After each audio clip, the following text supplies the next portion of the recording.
I was in college. I went to a recruiter fair and the guy described everything and I wanted to sign up right there. It sounded perfect. I just needed some time to kind of figure out what I wanted to do and who I was. I had very little baggage, so to speak, at the time, and I was very flexible. I was interested in traveling, interested in learning about different cultures. The willingness of all Americans, men and women, young and old, to serve in the Peace Corps, to serve in all parts of the world, to serve at little pay, to do jobs that most of them have never done before, is one of the most encouraging manifestations of the American spirit that this country has seen in many years. My name's Henley Jones, and I'm a returned Peace Corps volunteer from Costa Rica. Me llamo Adam Leff. Yo fui un voluntario en la Cuerpos de Paz en las islas en el Pacífico, en Micronesia. My name is Jake Aller. I served in the Peace Corps in South Korea from 1979 to 1981. Hola, me llamo Kelly. Fui voluntaria de Cuerpos de Paz en Gabon. My name's Robert Hansen. I'm currently the agriculture attaché in Madrid, and I've served in the Peace Corps in 1991 and 1992 in Zaire and also in Côte d'Ivoire. My name is Chip Levengood. I served in Costa Rica from 1964 to 1966.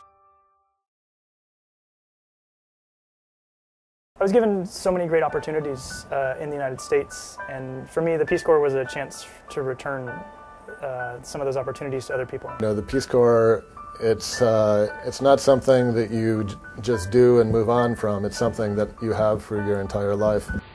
They will go abroad and live on the same standard as people of other countries, but they will work with them 2 or 3 years, devoting part of their lives to peace and to strengthening the ties that bind men together all over the globe. I was the only English-speaking person in a town of 50,000 Koreans in the middle of the mountains 2 hours from Seoul. It was me and 8,000 people on a tiny speck of dirt in the middle of the ocean.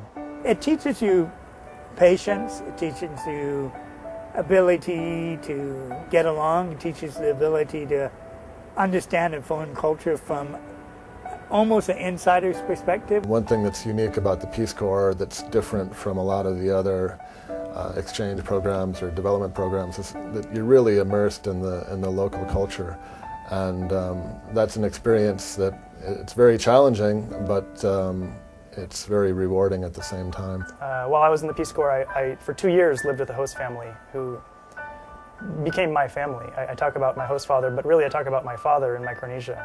Who are capable and well-trained, and who will be welcomed by other countries. The program was what I was interested in and was well doing. It was helping businesses develop and expand. One of the real great successes of my time in the Peace Corps was work I did with the local Chamber of Commerce. And while working with the Chamber of Commerce, I was able to help coordinate a region-wide business meeting, the first of its kind ever on the very small island that I lived on. The fourth thing I did, and I think probably the most important, was to set up a community-based savings and loan. We were involved primarily in 2 projects. One was to help small businesses that were out of a Chamber of Commerce. We were all based out of Chambers of Commerce throughout the country.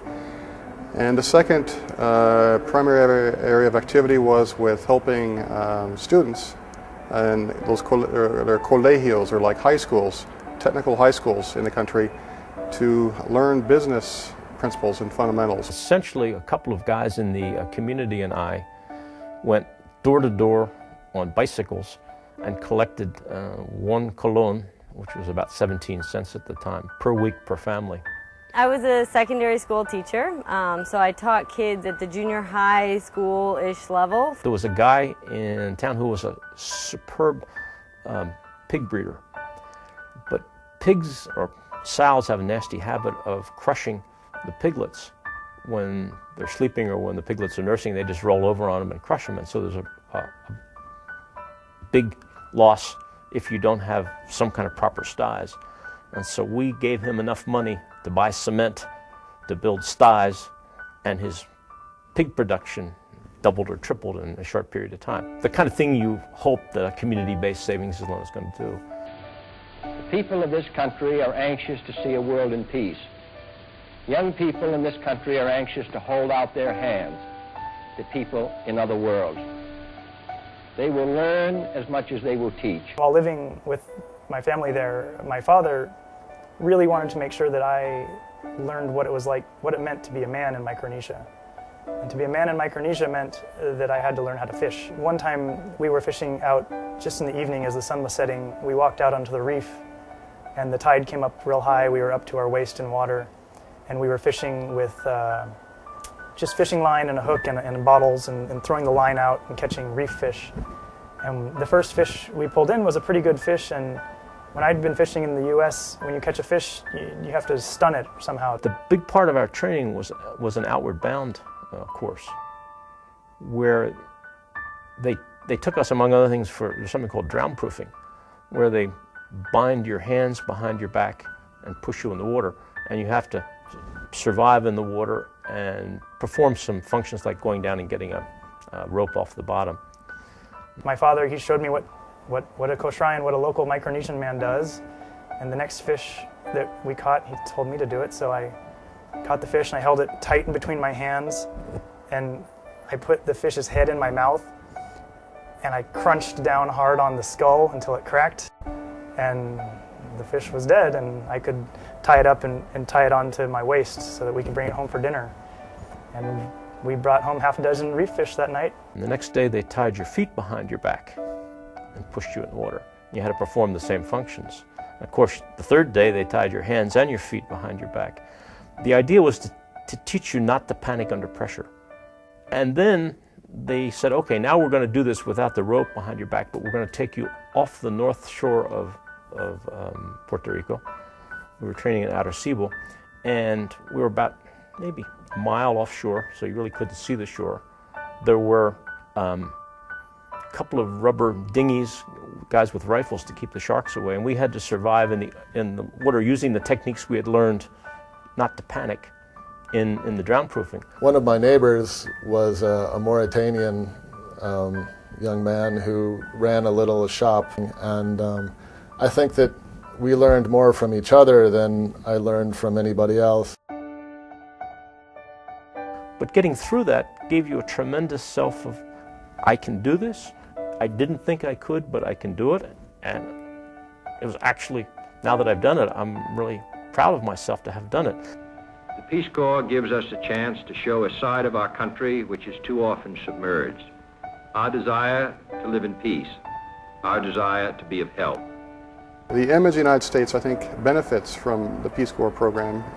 People view the United States not so much on the macroeconomic or the political level, but more on the human-to-human level. As an American, it's so easy to just come in and say, well, you're doing this wrong, let's fix it.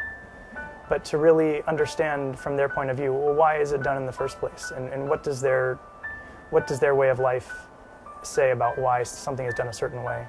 What I've learned in the Peace Corps has been definitely what culture means. I really got to know some people very, very well who were very different from me, but at the end of the day, we're all human beings, and there's not that much difference. It's a wonderful experience, something that you gain as much as you give. You're called a volunteer, but I felt like, you know, I was learning so much about their culture, about just humanity and people, and about life in a different place. I hope in the coming months and years that many of you will follow the example of those who've gone before.